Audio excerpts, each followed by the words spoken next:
নারায়ণগঞ্জের ফতুল্লায় গ্যাসলাইন বিস্ফোরণে নিহত কালাম ও তার পরিবারের 4 সদস্যকে বহনকারী অ্যাম্বুলেন্স শনিবার ভোরে নিজ গ্রামের বাড়ি পটুয়াখালীর বাউফলে পৌঁছাতে কান্নায় ভেঙে পড়েন স্বজনরা। আহাজারিতে ভারী হয়ে ওঠে পরিবেশ।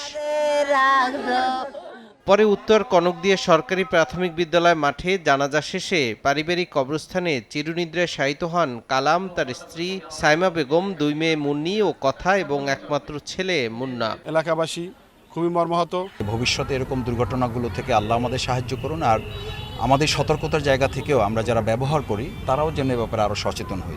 স্বজনরা জানান, দীর্ঘ 30 বছর ধরে নারায়ণগঞ্জের ফতুল্লায় সবজি বিক্রি করে গ্রামের বাড়িতে একটি পাকা ঘর তুলেছিলেন কালাম। ইচ্ছে ছিল স্ত্রী সন্তানদের নিয়ে নতুন ঘরে কোরবানির ঈদ উদযাপন করবেন, কিন্তু সেই আশা পূরণের আগেই নিভে গেল পুরো পরিবার। একটা পরিবারের মধ্যে 5 জন, কিন্তু একজনও থাকতে তো আর বংশ বাতি যেমনি থাকতে। কাকার যে অবস্থায় আমরা কোনদিন ভাবতে পারিনি, কিন্তু এই ঈদের সময় এই বাড়িঘর করার জন্য করছিলে।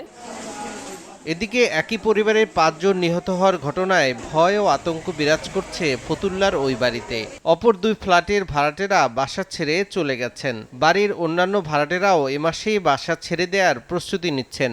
দুর্ঘটনার জন্য বাড়ির মালিক শাহজাহানের অবহেলা ও গাফিলতিকেই দায়ী করছেন স্থানীয় বাসিন্দারা। ঘটনার সুষ্ঠু তদন্তেরও দাবি করেন তারা।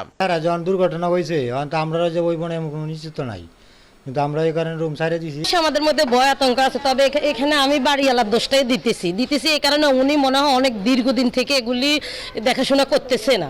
গত 10 মে ভাড়া বাসায় গ্যাস লাইনের লিকেজ থেকে বিস্ফোরণে কালাম, তার স্ত্রী সাইমা, বড় মেয়ে মুন্নি, ছোট মেয়ে কথা ও ছেলে মুন্না গুরুতর দগ্ধ হন। পরে জাতীয় বার্ন ইনস্টিটিউটে চিকিৎসাধীন অবস্থায় একে একে সবারই মৃত্যু হয়।